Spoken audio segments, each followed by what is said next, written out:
네, 시작해보도록 하겠습니다. 오늘 나갈 주제는 현대소설이에요. 예, 현대소설 질문하면 대답 안할 것 같아요. 현대소설 좋아하십니까? 그래요. 그래도 여러분들 모의고사 좀 푸신 분 알겠지만 현대소설이 그래도 가장 좀 할만하지 않나? 근데 그래 이번 주 세븐데이즈로 가볼까? 예, 뭐 데이터 전송 같은 글씨 같은 거 읽다가 현대소설 이번 주 현대소설이 뭐였죠? 제목이 진짜 개멋있었는데 잘못은 신에게 버린다. 제가 잘못 쓴 말이에요. 죄송해요. 이제 여러분들이 만족스럽지 못한 성적을 받았을 때 여러분들 얼굴 보면서 가끔 하는 말이죠. 잘못은 너에게 된다. 농담입니다. 잊어주세요. 이렇게 분위기가 없냐. 예, 아무튼 그렇잖아요. 현대소설이 확실히 뭔가 다른 부분보다는 좀 쉽게 파악되는 부분이 있을 겁니다. 근데 간혹 가다가 그렇죠. 오늘 여러분들 풀어볼 문제 세트에도 있지만 간혹 가다 현대소설도 굉장히 어려운 난이도로 출제되는 경우가 있거든요. 그래서 그런 상황들을 우리가 맞닥뜨렸을 때 결국 현대소설의 문제를 풀기 위해서 뭐에 좀 집중하면 좋을까? 그러한 이론 내용들 살펴보고 위에 있는 바로 두 문제 세트가 있는 거 함께 또 풀어보도록 하겠습니다. 자, 그러면 일단 타이틀을 보도록 하죠. 타이틀 굉장히 멋있지 않습니까? 와, 현대소설은 문제 있는 사람들끼리의 문제 상황이다. 여러분들 문제 있습니까? 저는 문제 투성이에요. 네, 제가 지금 현대소설을 쓰면 정말 좋은 소설이 나올 것 같은데 굉장히 여러 가지 문제를 겪고 있거든요. 실제로 그래요. 그러니까 여러분들 익숙한 내시인으로 가볼까? 네, 그렇죠. 여기 또 아나분들 많으니까 아나분들 기말고사 때 현대소설 못 나왔어요. 묘시생 나왔잖아. 묘시생 주인공 누구였어? 그렇지. 근데 그 고양이가 어미가 죽고 버려진 고양이. 노인은요? 사회부터 고립된 늙은이, 노인. 굉장한 문제를 가지고 있죠. 예, 또 다른 음악으로 가볼까? 이번에 그렇죠. 또 여기 뭐가 나왔지? 동탄고분들 기말고사 때 소설 뭐 나왔죠? 현대소설? 오발탄 주인공. 문제 투성이죠. 엄마 정신 이상하고 미안해. 진짜예요. 어머니 정신 이상하고 동생은 양심 어쩌고 하면서 강도나 이렇게 생각하고 있고. 예, 맞습니다. 그래서 현대소설 요즘 출제되는 현대소설에서는 굉장히 어떤 주인공들이 문제를 가지고 있는 경우가 많아요. 그렇다 보니까 오히려 이 문제의 내용들을 좀 파악하다 보면은 현대소설의 독해가 쉬워질 수도 있다라는 겁니다. 그럼 그런 문제가 어떤 식으로 드러날지는 밑에 있는 조금 더 구체적인 텍스트를 보도록 할게요. 아까 봤었던 그 텍스트 타이틀 기억나죠? 문제 있는 사람들끼리 문제 상황이다. 그럼 이 문제가 어떤 식으로 들어가느냐? 맞습니다. 인물이 욕망은 있는데 그 욕망이 실현이 안 돼요. 무언가에 굉장한 결핍을 느끼고 있습니다. 혹은 그 인물에게 정신적으로 엄청난 트라우마를 주는 상황이 있어요. 뭐다? 현대소설에 문제 있는 사람들이 가지고 있는 문제란 뭐다? 욕망이나 결핍이나 트라우마 같은 겁니다. 그래서 여러분들이 독해를 하시면서 인물에게도 뭔가 현대소설이니까 인물에게도 뭔가 문제가 있지 않을까? 이 사람이 가지고 있는 뭔가 상처란 무엇일까? 이런 것들을 생각하시면서 독해하신다면 조금은 힌트를 받으실 수도 있을 겁니다. 네. 좋아요. 이렇게 한번 접근해 보시고요. 밑에 우리 또 항상 나오는 거 하지 말아야 할 것과 해야 할 것들이 써 있죠. 오늘은 나머지 내용들을 여러분들이 좀 쉽게 아실 수 있는 내용 같아서 하지 말아야 할 것 위주로 한번 볼게요. 은근히 중요한 내용입니다, 여러분. 현대 소설에서는 고전 소설처럼 주제 패턴으로 이런 주제니까 이렇게 끝나지 않을까? 그런 것들을 쓰시면 안 돼요. 그렇게 우리 툭하는 거 해볼까? 고전 소설이 가지고 있는 대부분의 어떤 주제 같은 건 뭐가 있을까요? 고전 소설에서는 항상 좋은 일을 한 사람은 복을 받고 악인은 그렇지 침몰을 하게 되죠. 권선징악적인 주제가 굉장히 많단 말이에요. 근데 현대 소설에서는 오히려 착한 사람들이 고통받는 경우가 훨씬 많아요. 그러니까 여러분들이 뭔가 고전 소설에서 대부분 주제가 이렇던데 이런 식으로 접근하면은 오히려 현대 소설에서는 피해를 보는 경우가 많이 있습니다. 그러니까 뭐다? 현대 소설의 주제는 훨씬 다양하니까 이런 주제에선 이런 내용인가? 오히려 그런 선입견을 갖지 말자라는 게 우리가 하지 말아야 할 것으로 첫 번째 제시된 내용이었어요. 그리고 세 번째 하지 말아야 할 것. 여러분 이것도 요즘 굉장히 좀 중요한 내용이거든요. 이 세 번째 하지 말아야 할 것. 이게 요즘 출제 포인트가 되는 경우가 굉장히 많습니다.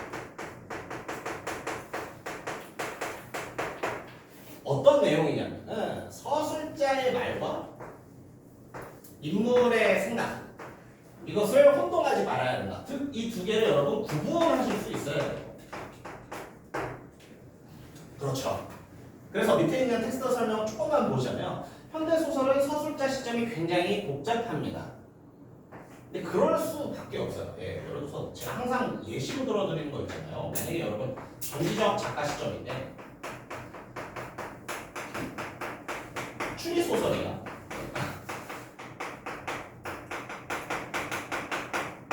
이러한 어떤 소설이 있다고 해볼게요. 예, 전적 작가는 모든 걸 다 알고 있잖아요. 그러니까 시작하면서 저 수염난 새끼가 법인입니다 하면은 소설이 진행이 안 돼요.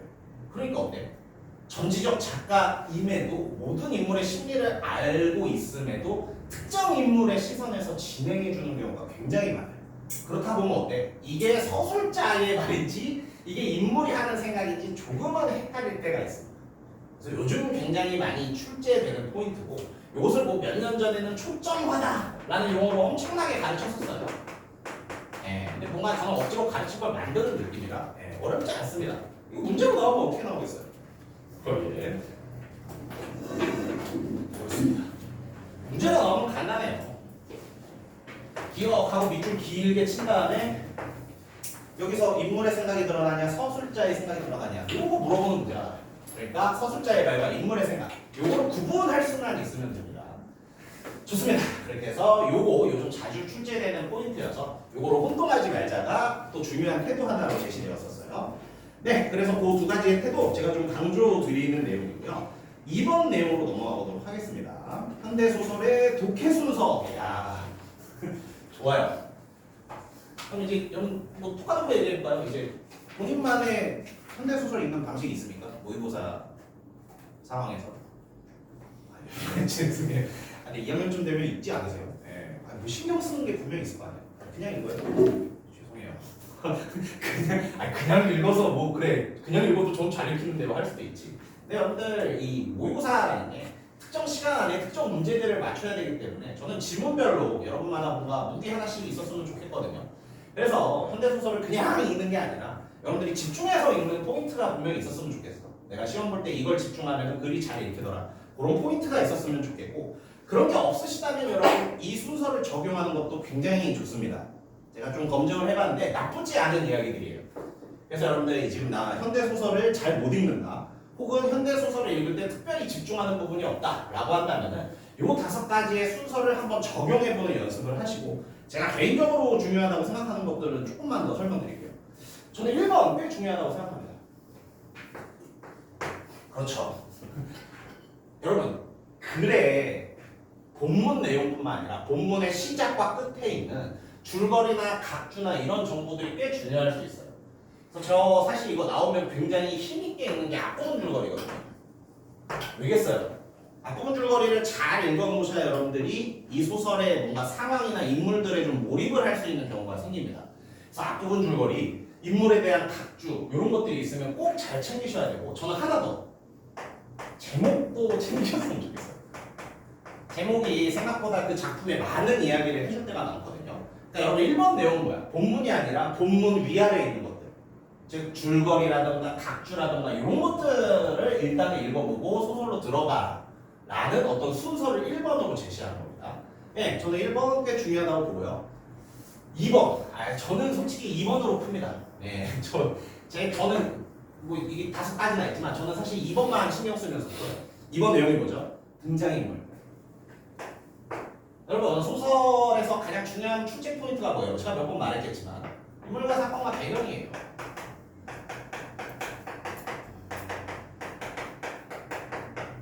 그러면은 이 중에 하나를 체크하면서 읽으면 참 좋을 텐데 딱딱딱 눈에 보이는 게 뭐야? 사람 이름으로, 지칭어로 인물이라는 거죠.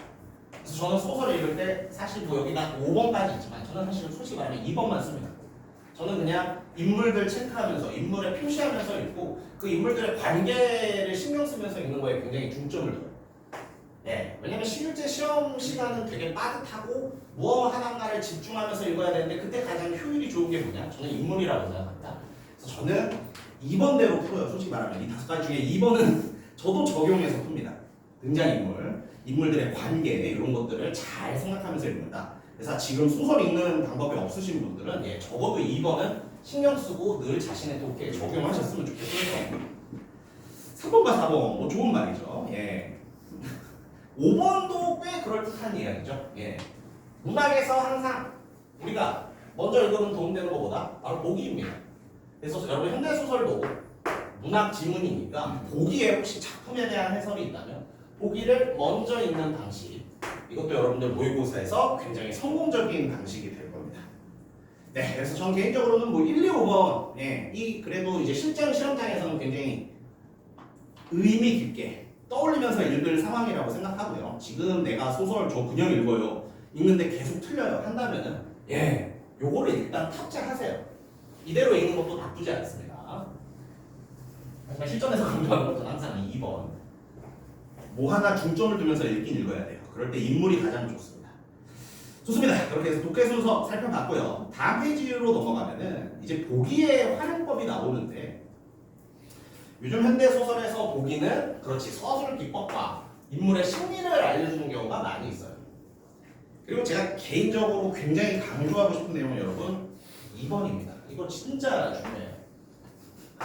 뭐라고 써 있습니까? 2번 인물의 심리. 만약 여러분 보기에서 그래 보기 문제 말하는 거야. 보기에서 특정 인물의 심리나 처지를 설명하면 어떻게? 그대로 가져다 쓰세요. 추론하지 마세요. 와 이거 되게 위험한 말이에요. 네 생각하지 마. 이대로 해. 근데 여러분 문제 정답에 접근하기 위해서 이게 오히려 맞습니다. 제가 또 하나의 사례를 알려드릴 텐데 정확히 이제 24년 9월이었어요. 24년 9월 모의고사를 이제 제가 평가원 모의고사는 저도 이제 시간제로 푸는데 이 당시 이제 9월 모의고사를 저도 당연히 풀어봤겠죠. 고3 모의고사. 근데 이때 여러분 1컷이 몇 점인지 혹시 아시는 분 있을까? 1컷 100점이었어. 아니 가끔 이런 시험이 나와. 하나 틀면 2등급이 뭐야 진짜. 정말 무섭죠. 물론 화작 1컷이 100이었고 엄매는 1컷이 97 정도 나왔었습니다. 아무튼 하나 틀리면 이제 1등급을 받을 수 없는 시험이었는데 제가 여기서 현대소설에서 하나 틀렸어요. 100쪽이죠. 그렇지 100점이 1컷인데 내가 풀었는데 소설에서 하나 틀려서 내가 실제 시험 봤으면 나 2등급 나온 거야. 얼마나 슬픈 이야기입니까? 근데 왜 틀렸냐? 이것 때문에 틀렸어요. 여러분들 한번 좀 몰입해보세요. 하나의 상황을 제시할 건데 예를 들어서 여러분 갑자기 강원이 무거워서 여러분들한테 유니폼을 입고 학원에 오라고 하고 유치원 갔잖아요. 이상하잖아요. 여러분들 입고 올 건가요? 뭐 병신 같은 짓이 하고 다 안 입고 올 거잖아요. 근데 막 입고 온 사람들한테 혜택을 주네. 미안하게 해줄게. 아이스크림 2개씩 먹게 해줄게. 클리닉 먼저 받게 해줄게. 이런 걸 줘요. 그래서 처음에는 여러분 뭐 예를 들어 50명 있다고 치자.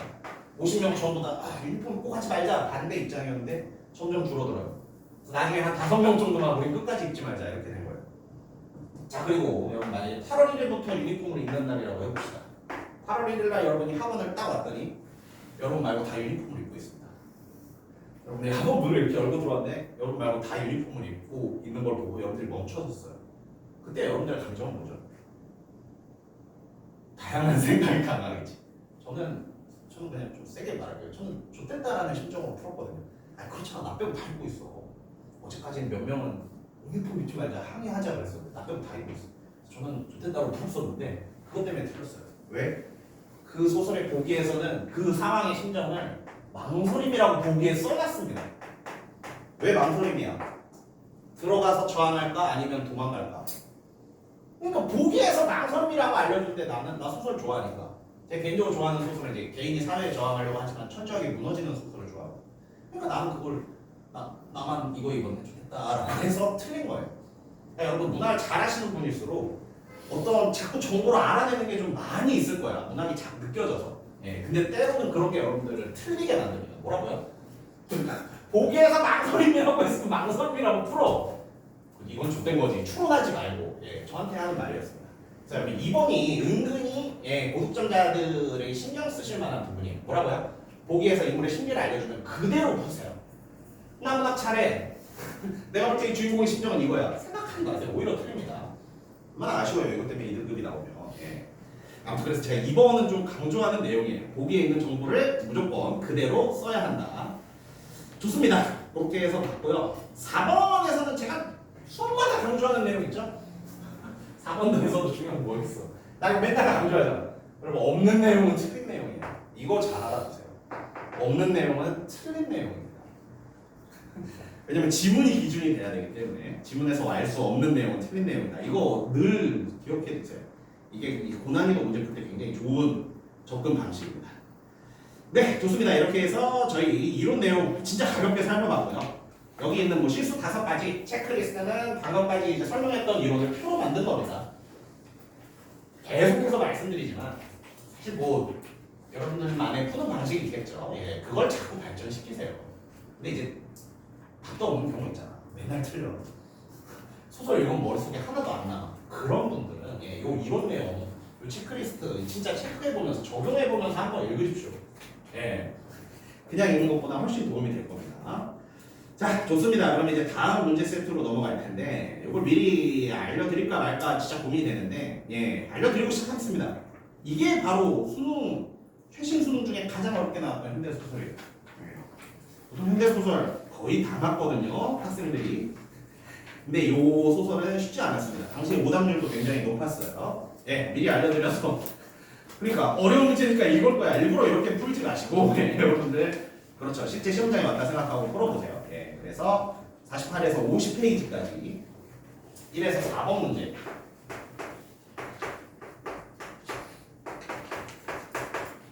시간은 원래 소설은 한 7분 정도가 적당하지만 이게 난이도가 있다고 했으므로 8에서 9분 정도 한번 들어보겠습니다.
7분 정도 지나고 있고요.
구분. 이걸 구분까지 풀었다는 건 독서에서 1분을 줄여야 된다는 이야기가 되기도 하죠. 여러분 시험용 10분 안에 들어오는 걸 늘 생각하셔야 됩니다. 네. 문학은 보통 7, 8분, 독서는 10분 잡으시고 여기서 더 쓴 만큼 다른 데서 이제 줄여야 돼요. 근데 줄일 수 있어요. 예. 독서 지문 빨리 풀면 사실 저는 10분 잡지만 8분대에 풀리는 지문들도 있긴 있거든요. 그런 식으로 시험 운영을 생각해 보시고 일단은 정답을 공개하겠습니다. 하지만 아직 다 못 푸신 분은 끝까지 지금 읽어보면 바탕으로라도 자기 힘으로 한번 답을 내보시고요.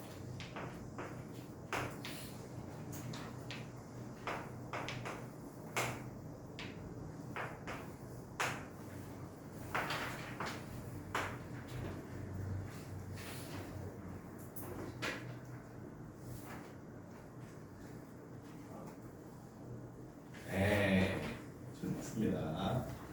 오랜만에 한번 해볼까? 네. 다 맞으셨다. 티나지 않게 손 한번 들어주세요. 좋습니다. 예. 누구였는지 말 안 하겠습니다. 네, 그만큼 여러분들 생각보다 원래 선수들 다 맞아야 되는데 그렇죠. 생각보다 어려운 지문이었고 실제로 오답률도 상당했습니다.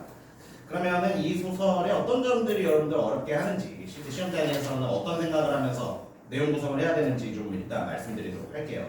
자 일단 어떻습니까? 이거 의존할 게 하나도 없어요. 앞부분 줄거리도 안 주고 있거든요. 화가 나죠. 그래서 보기를 보자. 야 그래 실전 문제풀이 보기를 들어가 봐야지. 보기도 어때요? 내용에 대한 도움은 하나도 안 줘요. 이런 소설들이 나타나고 뭐 쉼표 좀 썼습니다. 결국에 소설의 내용과는 하나도 상관없습니다. 그러니까 이 출제자가 원하는 건 뭐야? 야 그리고 이거 EBS 연계됐을까? 아니요. EBS 연계 안 된 작품입니다. 대부분의 수험생들은 이 수능 시험장에서 이 소설을 처음 보셨을 거예요. 그럼 출제자가 원하는 건 뭐예요? 그래 이렇게 너희들한테 갑자기 소설 속에 던져 넣어도 니들이 이 상황을 잘 파악해서 문제를 풀기를 원하는 거죠. 자 그러면은 여러분들이 신경 쓰셔야 할 게 이렇게 앞부분 줄거리가 없을 때 여러분들 더 신경 써서 상황 파악을 하셔야 돼요. 이게 무슨 상황인지 파악이 안 되시면 읽는 게 오히려 시간 낭비입니다. 그래서 어떤 식으로든 상황 파악을 하셔야 되는데 제가 아까 저는 실제 시험장에서 뭐 쓴다 그랬죠? 인물로 항상 소설을 파악하려고 해요. 그러면은 제가 인물 한번 표시하면서 이 소설의 앞부분 상황 한번 구성을 해보는 연습을 해볼게요. 잘 보세요. 제가 이거 실제 어떻게 읽느냐. 첫 번째, 한참 정의와 별 많이 다 오고 있을 때 정의 사람 이름이잖아. 이거 보이잖아. 그러니까 이거를 자꾸 체크하는 거예요. 정의와 별말이 다 오고 가고 하고 있었대. 별말을 다 주고받고 하고 있었대. 오케이. 불단집에서 막 설거지를 하고 있던 각순이 할머니가 뛰어나왔답니다. 두 명이나 인물 나왔죠. 그 각순이 할머니가 뛰어나온 상황에서 각득이 어머니라는 또 새로운 인물이 나오고요. 각득이 어머니가 어느 생각을 하고 있어요. 경우에 따라서는 그들 모녀도 사람이죠. 그들 모녀를 상대하여도 할 말이 궁하지는 않다. 할 말이 궁하지는 않다 무슨 뜻이에요? 나도 할 말이 있다. 나도 할 말이 있다. 이런 식으로 마음의 준비를 하고 있었대요. 그럼 이건 무슨 상황이에요? 여러분 이 별의별 말이 다 오고 가고 있다는 게 무슨 상황이었을까? 별의별 말을 막 주고받고 있었는데 누가 오니까 쟤네 둘을 상대할 때도 나 그래도 할 말이 있는걸? 한마디로 이게 이제 말싸움 상황이 되는 거예요. 그럼 잘 생각해보세요. 누가 말싸움을 하고 있었던 것 같아요? 한참 정의와 별말이 오고 가고 했을 때 정의랑 누가 말싸움을 하고 있었대? 정의랑 누가? 갑순이 할머니가 뛰어오자 갑득이 어머니가 한 생각이 뭐야? 둘을 상대하더라도 내가 할 말이 있다. 이렇게 되는 거예요, 여러분. 갑득이 어머니 줄여쓸게요. 갑득 어미와 정의가 지금 말싸움을 하고 있는 상황입니다. 여기에 누가 난입한 거예요? 갑순 할머니가 난입한 겁니다. 할미라고 그냥 쓸게요. 네, 여러분 갑순 할미와 정의의 관계는 어떻게 되죠? 모녀 이 그들 모녀가 누구를 가리키는 거겠어요? 바로 갑순 할머니와 정의를 가리키는 말이 되겠죠. 한마디로 이 둘은 어머니와 딸 모녀 관계라고. 야 그럼 잘 생각하라. 이제부터 모니터가 님들이 친구랑 싸우고 있어요. 근데 그 친구 어머니가 오네. 그럼 어떻게 무슨 생각해요? 혼나겠다. 2대1로 싸우겠다 생각하지 않습니까? 그래서 예상한 게 이거예요. 2대1로 싸우더라도 나도 할 말 있다. 마음의 준비를 하고 있었대요. 근데 어때? 뜻밖에도 나의 예상 밖에도 각순이 할머니는 무슨 일을 벌이고 있습니까? 각순이 할머니는 자기 딸의 여기서 말하는 자기 딸은 누가 되겠어요? 정의가 되겠지. 그리고 이게 이제 어휘력이 나오는 건데 이거 뭐라고 했어요? 역성들다. 이거 무슨 표현이에요? 생각보다 이 어휘 뜻을 모르는 분이 많이 있더라고요. 역성들다. 왜냐면 이제 이것 때문에 이제 제 학생 중에 하나가 1등급을 못 받은 학생이 있거든요. 1학년 때 이제 봄봄이라는 소설이 나왔었는데 거기서 이제 역성들다를 거꾸로 해서 여기 역성들다 이거 무조건 편들다라는 뜻이에요. 아시는 분 있나요? 야, 이런 단어는 좀 잘 알아두세요. 무조건 편들다라는 뜻이야. 역성들다. 그러니까 어때? 그치, 야 잘 봐. 내가 이제 정이랑 말싸움하고 이제 정이 엄마가 나타났단 말이야. 그럼 정이 엄마와 둘이 합심해서 나와 싸울 거 아니에요. 근데 어때? 정이 엄마, 갑순 할머니가 어떻다고? 자기 딸의 편을 들지 않고 누구를 혼내고 있어요. 애초에 네가 말 실수하는 게 잘못이지 남을 탓해서 뭐 하겠니? 모양만 이상하고. 글쎄 그만하고 들어가냐? 네가 다 잘못해서 네 잘못이야. 여기서 말하는 네는 누구겠어요? 여기서 말하는 네는 갑순 할머니는 정의를 말하는 거예요. 여기서 말하는 남을 탓한다는 건 뭐겠어? 가뜩이 어미가 되는 거예요. 네, 그러한 상황입니다. 예, 말다툼이 있었을 때 상대방의 엄마가 나왔는데 상대방의 엄마가 나를 혼내는 게 아니라 자기 딸을 혼내서 집으로 데려가는 상황이에요. 이렇게 파악하셨습니까? 그래. 이게 되신 분은 앞부분의 독해를 잘 하셨다는 거예요. 근데 대부분이 이 상황을 좀 파악을 잘 못하셔서 뒤에 상황에서도 잘 이제 뭔가 장면을 구성하지 못하셨죠. 좋습니다. 아무튼 이제 이런 상황이라는 걸 아시면 되고요. 계속해서 가볼게요.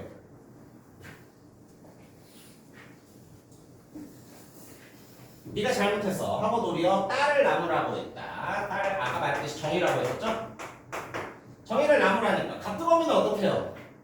당장에는 기분이 좋지. 그 당장에는 어떻다? 굉장히 기분이 좋았어요. 왜? 2대1로 싸울 줄 알았는데 상대방이 자기 딸을 혼내고 있네. 그치, 나는 잘못 없지. 제가 봐도 나는 잘못 없나 보다. 이런 생각을 했겠죠. 그렇지, 자기가는 자매를 말하는 거고 이거 정의를 말하는 거죠. 그치, 이 정의가 먼저 이상한 말을 했지. 나는 그저 대꾸했을 뿐이지. 잘했든 잘못했든 정의가 이 말다툼에 시초를 냈지. 그런 생각을 했대요. 그리고 어때? 상대방 엄마도 내 편 들어주니까 뽐도 내봤대요. 하지만 중요한 건 뭡니까? 나중에 진실을 알게 되었죠.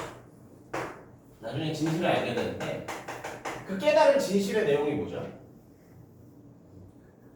갑순이 할머니가 자기 딸 정의를 꼬지는 이유는 뭐예요? 정의를 꼬지셔서 집으로 데려간 이유는 뭐예요? 니은 보겠습니다. 니은에서도 여러분 인물 체크 잘 하셔야 돼요. 잘 봐. 그 배우지 못한 행랑법. 이거 누구로 가리키는 말이겠어요? 배우지 못한 행랑법.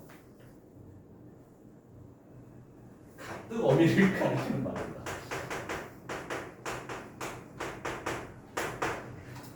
그러니까 어때?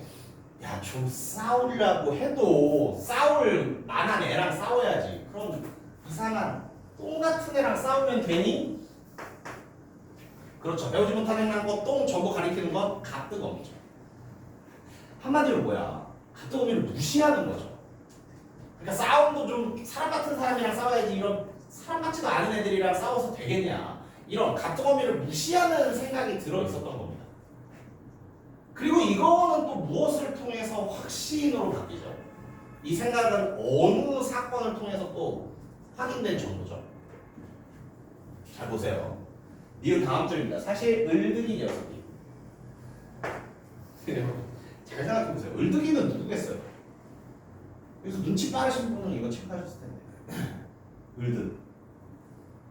가뜩이 동사 아닙니까? 갑을 병정 무기 정신인비. 죄송해요. 그 몰라도 돼. 또 여러분 가뜩어미의 자식들이 가뜩이랑 을득이가 있겠죠. 을득 녀석이 어떻게 해줬대요? 보고해줬답니다. 을득이가 어디서 얘기 듣고 온 거예요. 그럼 을득의 보고 내용을 우리 한번 좀 일단 표시를 해볼까요? 을득이가 보고해준 내용이 어디서부터 어디까지야? 을득이가 뭐 듣고 왔어?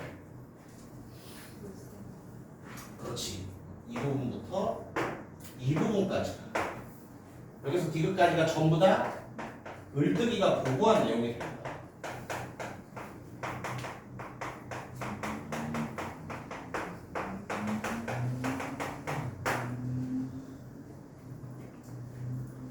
요거를 파악하시면 아마 1번 문제를 맞추셨을 거예요. 자, 상황 다시 한번 정리해 볼게요. 가뜩어미랑 정의가 말 같은 말 하고 있는데 정의 엄마, 같은 할머니 나타났죠? 2대1로 싸울 줄 알았는데 같은 할머니가 오히려 자기 딸을 혼내더니 집으로 들어갔습니다. 가뜩어미는 처음에 어떻게 생각했어요? 아 그래 내 잘못 없지. 근데 나중에 깨달으니까 뭘 깨달았어요? 얘가 나를 무시하고 있구나.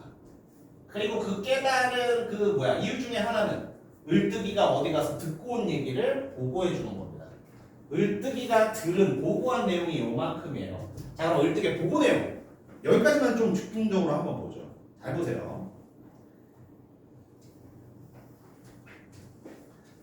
을뜨기 녀석이 보고하는데 들으니까 저녁 때 돌아온 집주름 영감 새로운 인물 하나 나왔죠. 집주름 영감이 그 얘기를 듣고 나죠. 여기서 말한 그 얘기는 뭐겠어? 말싸움 얘기겠죠. 집주름 영감이라는 사람이 그 말싸움 얘기를 듣고 나자 야 걔도 분별 그만한 사립판별 능력은 있을 만한 아이가 그런 상껏하고 욕을 하고 싸워 에휴 하고 혀를 ጭጭ 찼대. 그러니까 어때? 늙은 마누라도 마주 앉아서 그렇고 말고요 하고 동의하고 있지. 싸움을 하더라도 같은 레벨로의 양반끼리 해야지. 그런 것, 즉 천한 것, 인간도 아닌 것, 똑같은 것 하고 싸우는 것을 자기 얼굴에 침 뱉기라는 겁니다. 그럼 여러분 어때요? 이 상것과 그런 것이 가리키는 동일한 인물은 누가 되는 거죠? 가뜩어미가 되는 거죠. 그러니까 집에 와서 이제 한 얘기가 뭐야? 집주름 영감이랑 그 아내인 할머니 늙은 마누라가 하는 얘기가 뭐야? 아침에 있었던 얘기예요. 정의가 싸운 얘기예요. 그러면서 이 상것 그런 것하고 무시하는 사람이 누가 되는 거야? 바로 가뜩어미가 되는 겁니다. 그럼 여러분 자연스럽게 이 집주름 영감과 늙은 마누라 누가 되겠어요? 늙은 마누라는 이 일을 겪었던 학순할미가 되는 거예요. 여기서 말하는 개, 분별도 없이 이상한 애랑 싸운 애는 정의가 되는 거죠. 오케이? 그래서 여러분 인물로 전부 상황 구성했습니다. 이 대화 속에서 나오는 인물 지칭 표현이랑 인물 위주로 이런 상황 구성을 했어요. 여러분들 혹시 아셨을까? 집주름 영감과 갑순할머니는 이제 무슨 관계예요? 부부예요. 왜 집주름 영감? 이렇게 돌아가거든요.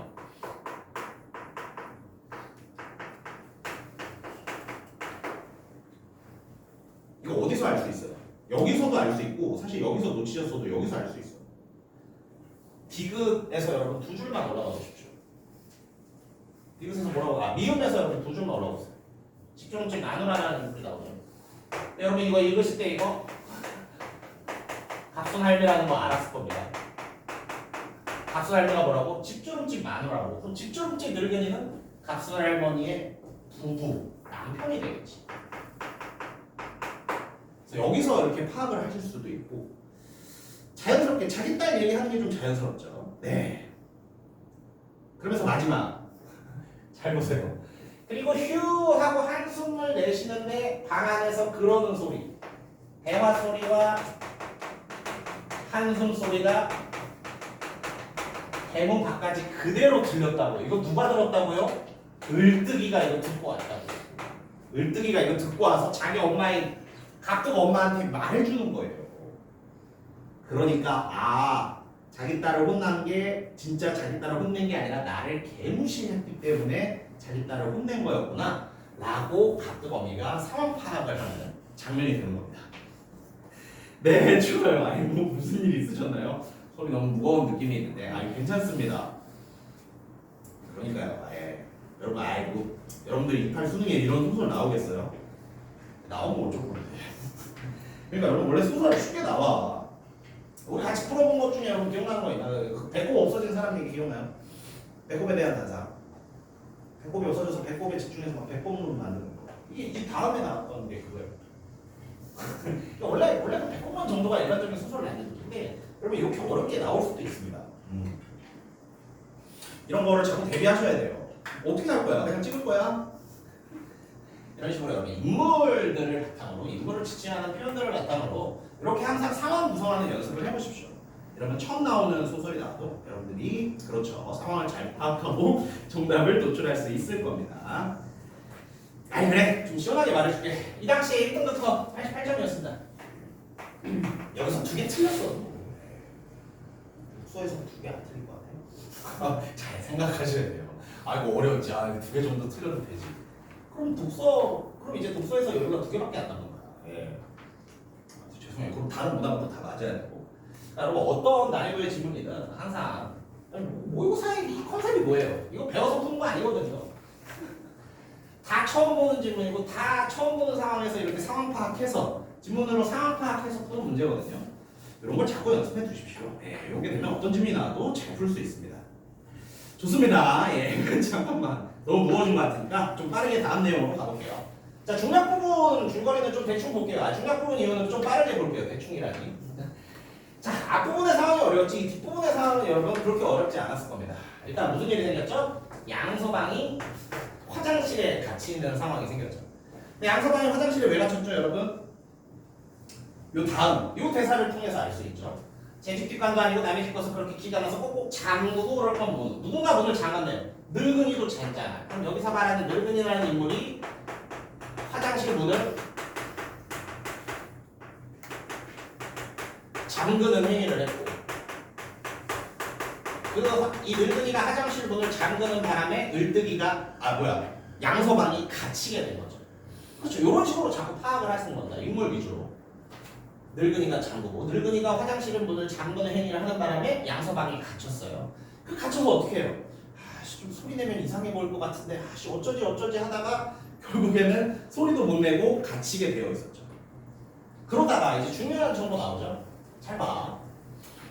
을뜨기한테 저희 아비가 불단집 뒷칸에 갇혀 있다는 거야.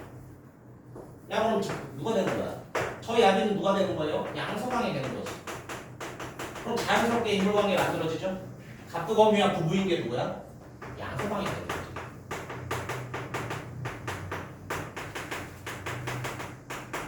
그러니까 한마디로 무슨 얘기예요? 지금 갑두검이의 상황에 몰입해보세요. 갑순 할머니가 날 무시하는 걸 알고 있어. 근데 자기 남편이 화장실에 갇혔네. 근데 이거 누가 잠갔어요, 문? 갑순 할머니가 문 잠갔죠. 그러니까 어때? 자연스럽게 일부러 잠갔다고 생각을 하는 거야. 일부러 잠갔지?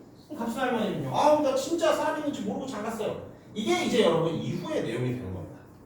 그래서 앞부분에서 이 상황을 빡세게 파악해 놓으셨다면 이 뒷부분의 상황은 아마 훨씬 쉬운 상황이니까 여러분들이 어려움 없이 문제를 좀 돌파할 수 있으셨을 거라 생각합니다. 좋아요. 예, 문제로 들어가 보죠. 휴.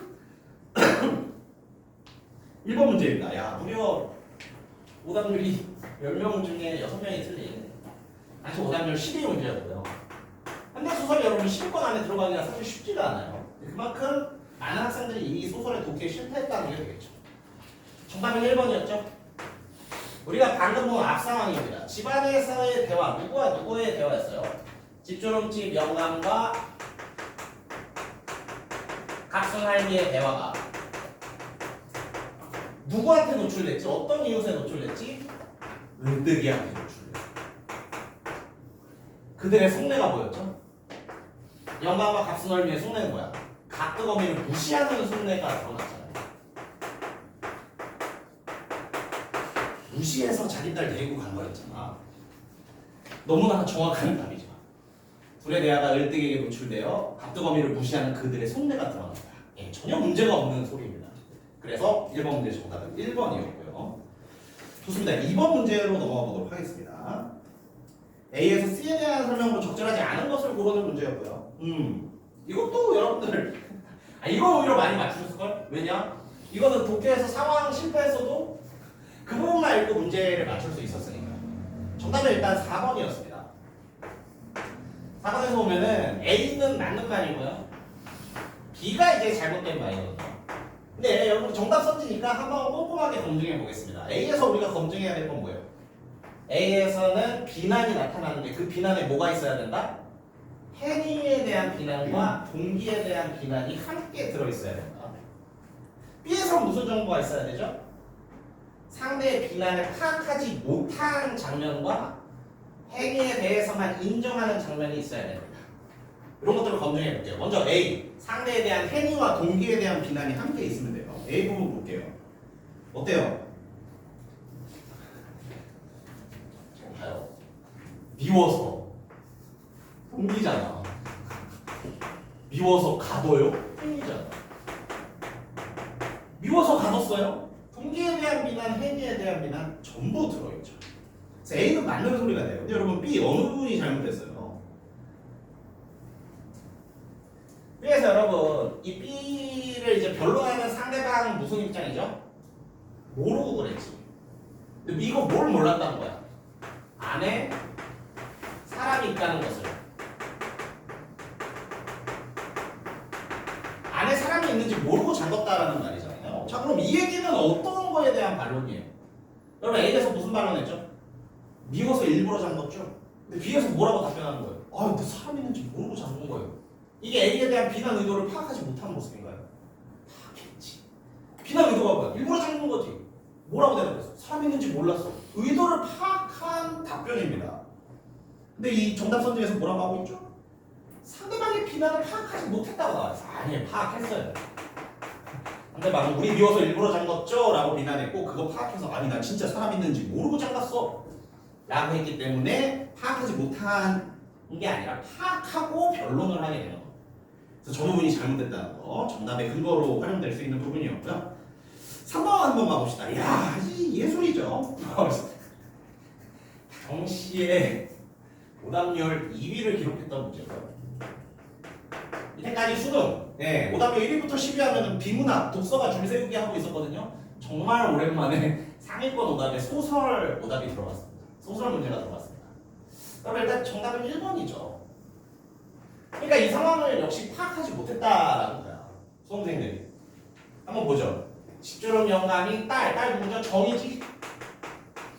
정의 행동 분별 없다고 했죠. 걔는 그 사리 분별 있는 애가 빼고는 똑같은 애들이랑 싸워. 그 이유는요. 아내가 각그거미 앞에서 딸을 나무란 뒤 남편에게 밝힌 생각 이거 뭐죠? 이런 똑같은 애들이랑 싸우면 안 돼. 똑같죠. 둘이 동의하는 장면도 있죠. 그래서 전혀 문제가 없는 선지가 됩니다. 이거는 오답 선지도 하나 좀 다룰까 하는데 혹시 4번 쓰신 분 있습니까? 오, 예. 4번이 당시에 26%가 나왔어요. 예. 근데 이 4번을 쓰신 분은 그렇죠. 요거를 조금 체크해 주셨으면 좋겠습니다. 이 무덤덤이라는 단어의 뜻. 자, 여러분 제가 굉장히 강조하는 게 문학에서 이 기본 개념급으로 강조하는 게 문학에서 인물의 심리나 태도를 나타내는 어휘들은 이거 그냥 뉘앙스로만 알지 말고 사전적 정의도 꼭 파악해 주셨으면 좋겠어요. 사전적 정의도 한 번은 보셨으면 좋겠습니다. 여러분 아까 무덤덤의 뜻은 다 알 거예요. 이게 무덤덤이죠. 아니 그렇지 않다. 이게 무덤덤 아닌가요? 무덤덤은 다 알 거야. 무덤덤의 정확한 사전적 정의는 뭐죠? 한번 적어드릴게요. 무덤덤이라는 것은 아무 느낌 없이 예사스럽다라는 뜻이에요. 예사스럽다라는 건 뭐야? 예사스럽다라는 것은 평범하고 자연스럽다는 뜻이거든요.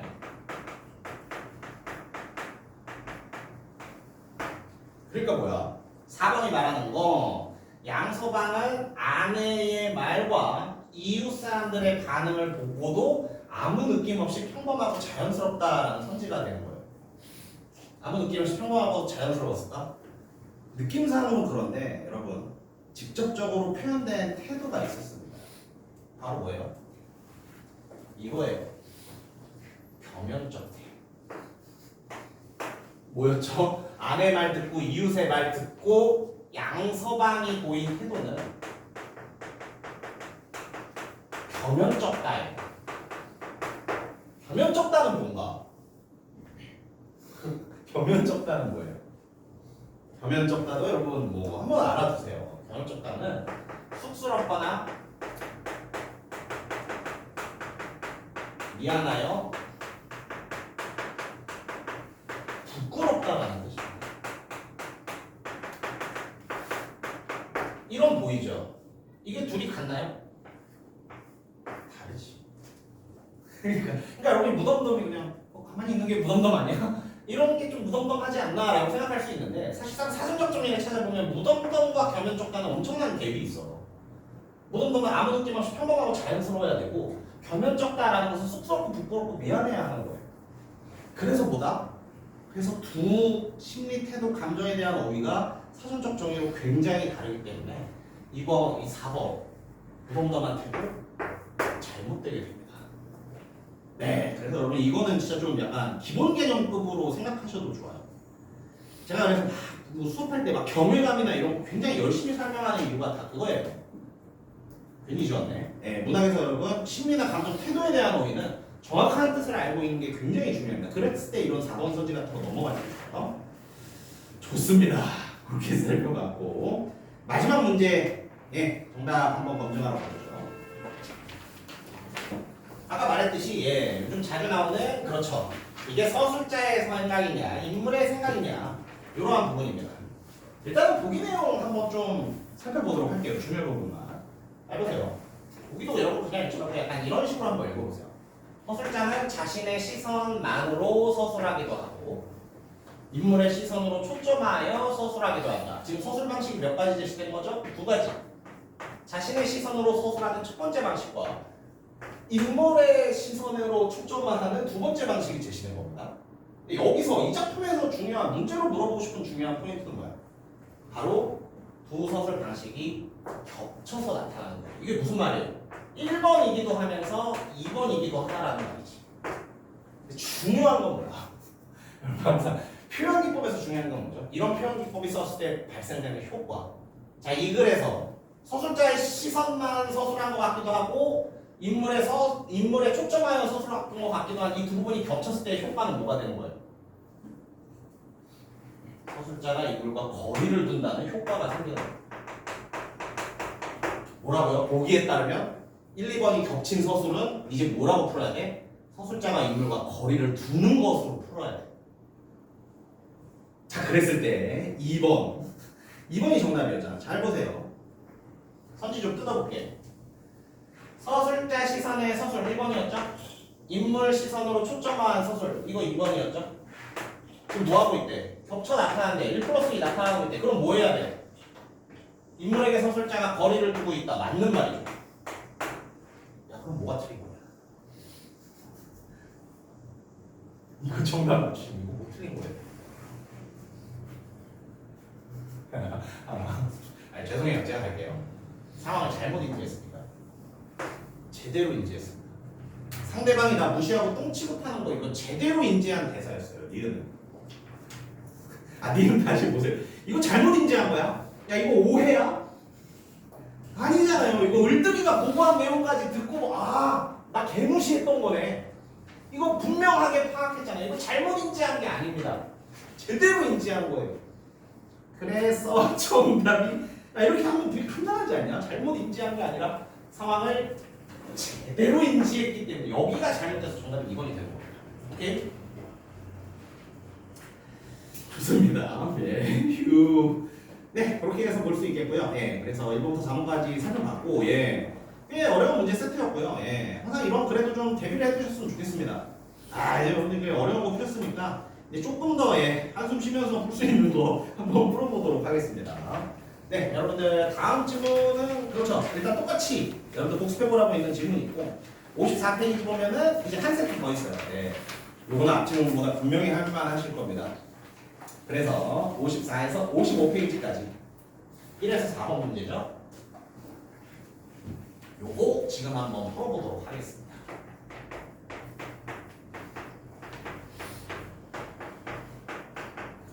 시간은 또 좀 칼같이 8분 드릴게요.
7분 지나고 있고요.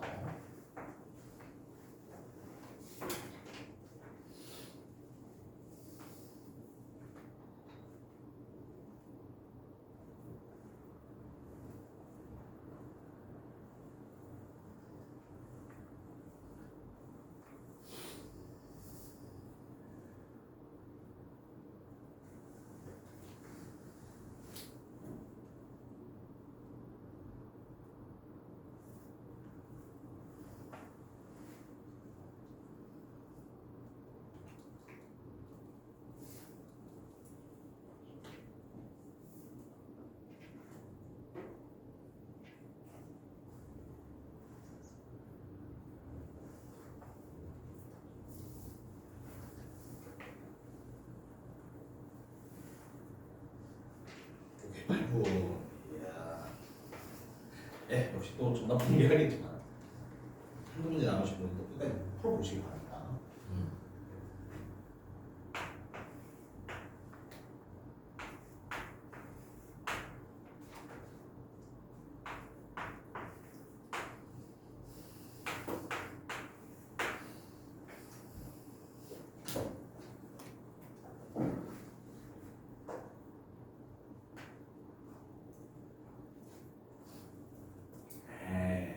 이 지문보다 훨씬 할만하죠.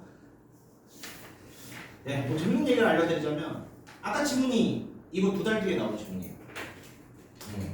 그래서 요거 23학년도 9월로 돼 있고 앞에 거는 24학년도 11월 날이라고 되는데 11월이 수능이거든요. 근데 수능은 하나씩 무표물로. 그래서 실제로 앞에 것도 23년 11월에 나온 문제라 이거 이후 2달 이후에 나온 게 우리가 앞에 풀어봤던 겁니다. 그러니까 여러분 구모 육모 쉽다고 방심하면 안 돼요. 여러분 내년에 가장 중요한 시간이 뭐야? 평가원에서 내는 6월 모의고사, 9월 모의고사 그리고 11월 수능이거든요. 예. 대충 6월, 9월 보면은 수능을 이제 뭔가 예상할 수 있다라고 하는데 실제로 좀 그렇지 않아요, 여러분? 문제 되게 유사한 것 같지 않아?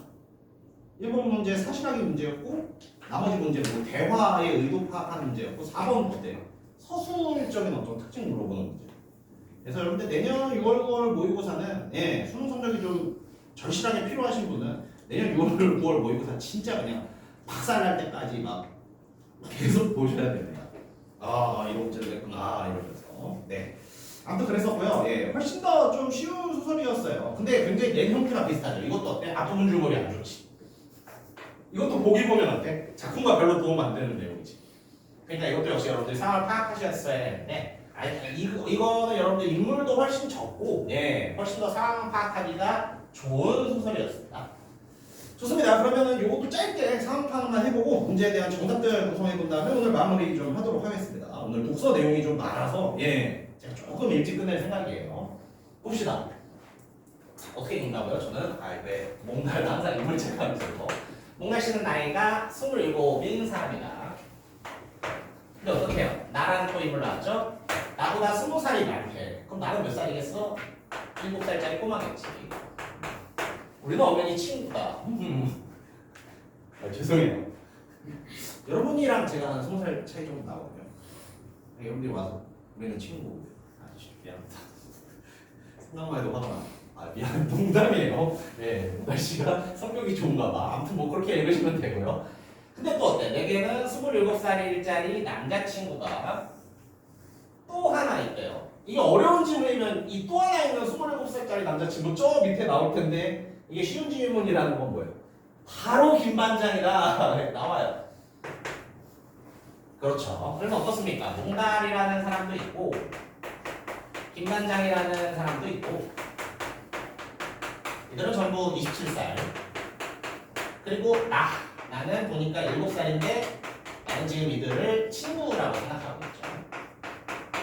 네, 그래서 뭐 되게 간단하게 파악되는 내용이고요. 인물 위주로 이렇게 파악할 수 있고 다만 이제 앞부분에서는 여러분들 김반장의 변화를 체크하시는 게 중요했을 것 같아요. 원래 김반장은 어때? 굉장히 씩씩하고 재미있는 사람이라는 어떤 긍정적인 평가도 받고 있는 사람이고 나와의 관계는요. 맨날 낄낄거리면서 나한테 아이스크림도 사주고 그랬어요. 근데 최근에 김반장이 좀 퉁명스럽게 변했습니다. 이 변화의 이유가 뭐였죠? 바로 까닭이 실상이라고 제시되지. 왜 변했어? 우리 집 셋째 딸 선옥이 언니가 지난달에 서울 이모집으로 훌쩍 떠나버렸기 때문에. 그러니까 뭐예요? 김 반장은 나보다도 나의 언니에 관심을 가지고 있었던 거야. 이 선옥이 언니 그리고 되게 예쁘다 그랬잖아요. 그래서 이제 그 언니한테 잘 보이려고 나한테 굉장히 잘해주고 있었는데, 그렇죠. 그 언니가 서울로 훅 가버리자 요즘 살짝 소원해진 사이가 됐다. 이러한 정보를 파악하시는 게 굉장히 중요했고요. 자, 중맥 이후에서는 어떤 정보를 파악하시는 게 굉장히 중요했나? 역시 똑같이 마찬가지입니다. 여러분 인물 바탕으로 행동들을 보시면 돼요. 그래서 중맥 이후에 세 번째 줄 한번 볼게요. 몽달 씨라는 앞선 인물이 다시 제시되고 있는데 이 몽달 씨한테 정보 하나가 더 주어지고 있죠. 몽달 씨 무슨 일을 겪었다? 실컷 두들겨 맞고 열흘간이나 누워 있었던 사람이었다. 아, 몽달 씨가 누구한테 집단 구타를 당했구나. 이러한 상황을 알 수 있어요. 그런데 가장 중요한 게 뭐야? 잘 봐. 열심히 박스를 나르고 있어. 김반장네 가게에서. 아, 김반장네 가게에서 일을 도와주고 있구나. 근데 이에 대한 평가를 지금 어떻게 내리고 있죠? 이 행동에 대한 평가를 지금 어떻게 내리고 있어요? 저 새끼 제정신이 아닌데? 그럼 뭐야? 나의 시선에 뭐가 이상한 거예요? 몽달이가 김반장네 가게에서 일하는 게 이상한 거야. 그럼 왜 이런 평가를 하지? 라는 걸 계속 찾아야 되죠. 왜 그런 평가를 해요? 그날 밤 김반장이 무슨 행동을 했어. 이게 원인이겠지. 그날 밤 김반장은 몽달씨한테 어떤 행동인가를 했고 내가 보기에 어때? 그 행동을 당한 몽달씨가 지금 김반장네 집에서 일하는 게 너무 이상하다. 자, 그날 밤 김반장이 몽달한테 한 행동 여러분 다 찾으셨죠? 뭐였죠? 내쫓았다. 여기다가 내쫓았다. 이 행동이었어요. 그래서 정리해서 말씀드리자면은 네, 맞습니다. 김반장이 몽달을 내쫓은 사건이 있었고 그 이유 때문에 몽달은 사람들한테 집단 구타를 당했어요. 그러니까 내가 보기엔 어때? 얘가 나쁜 새끼고 몽달은 김반장에 대한 피해자잖아. 근데 몽달이 그런 거 말 안 하고 김반장네 가서 일하고 있으니까 뭐지? 기억상실증인가? 정신 이상자인가? 하는 생각을 계속하는 내용이 되는 거예요. 그렇죠. 그래서 내용 자체는 여러분 크게 어렵진 않았을 거고요. 좋습니다. 문제에 대한 정답들 한번 구성해 보도록 하죠. 1번 윗글에 대한 이해로 가장 적절한 것을 물어보는 문제였고요. 정답 1번 쉽게 파악하셨죠? 예. 몽달씨는 김반장이 자기를 매정하게 대해서는 어떻게 됐대요? 그 몽달씨가 구타당한 어느 날 김반장이 내쫓았습니다.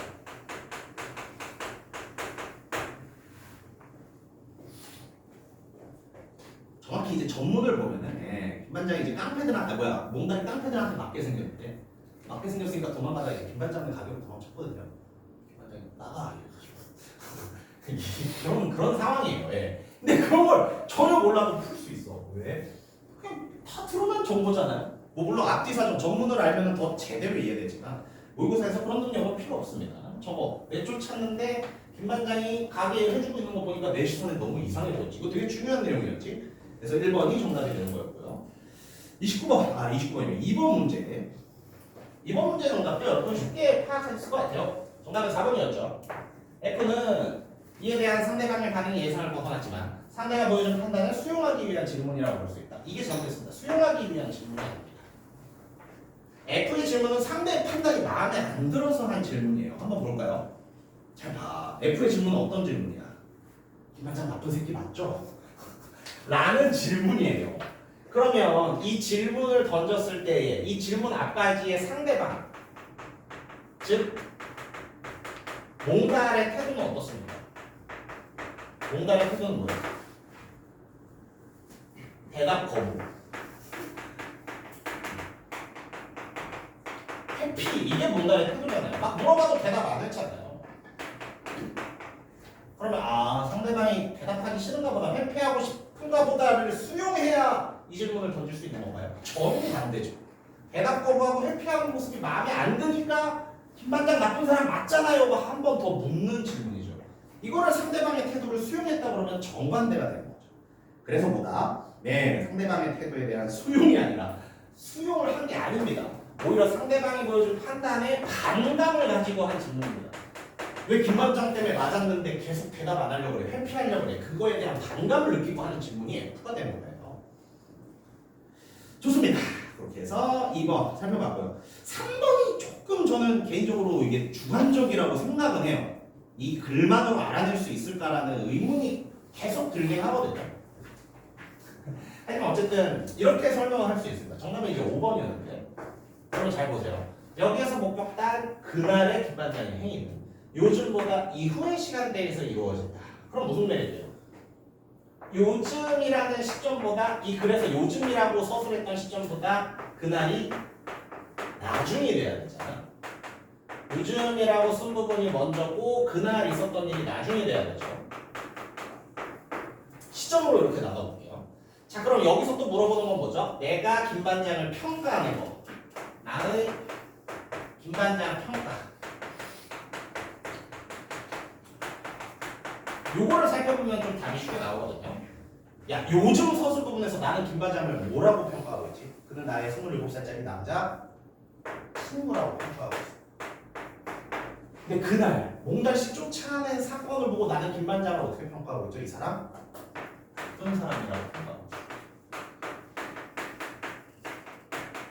그러니까 이게 논리적으로 만약에 이게 여러분 먼저라고 생각해봐요.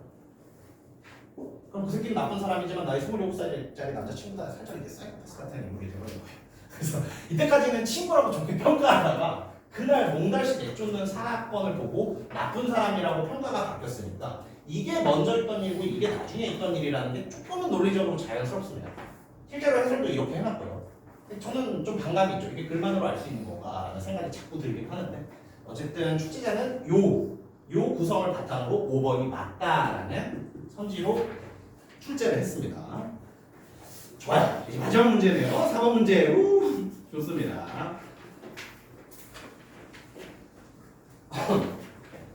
자, 보기에서 이제 여러 가지 내용이 나오는데 굉장히 중요한 내용만 일단 살펴볼게요. 답과 관련이 있는 내용. 잘 봅시다. 미성숙한 어린아이 서술자가 나오네요. 아, 그렇지. 이 작품의 소설자는 7살 어린아이였죠. 7살 어린아이의 주인공 시점이었지. 근데 잘 봐. 7살짜리 어린아이라도 합리적 정보를 제공하면 신뢰하게 돼요. 맞지. 그러나 어때요? 합리성이 부족한 어린아이의 특성이 강화되면 독자적 서술자를 의심하게 됩니다. 뭐라고요? 합리적인 정보 제공, 신뢰. 어린아이적인 특성이 살아나 의심. 합리적인 정보 제공, 신뢰. 어린아이적인 특성이 있어 의심. 4번. 리을이 여러분. 이거 그냥 읽어보면 되게 그럴듯한 말이에요. 적극적으로 탐색하고 상태를 스스로 진단해서 합리적인 것 같네. 그럼 신뢰 받지 않나? 아니에요. 왜요? 여러분 리을 자체가 어린아이적인 서술이에요? 합리적인 서술이에요? 리을을 한번 보세요. 벌써 어때? 나의 상상력이 기가 막히다. 그리고 어때?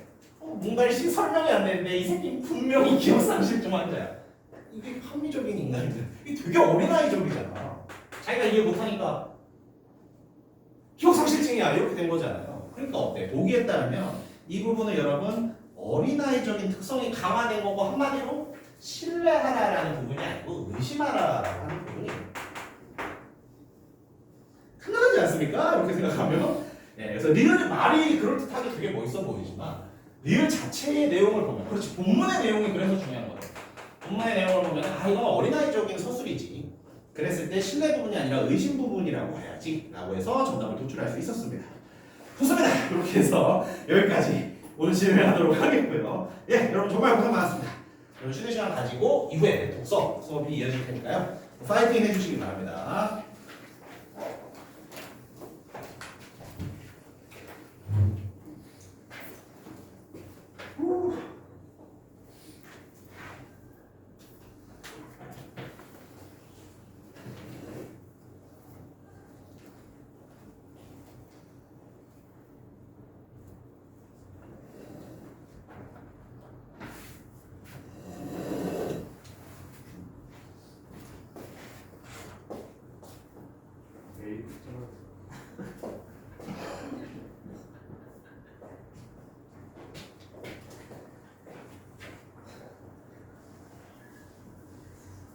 네.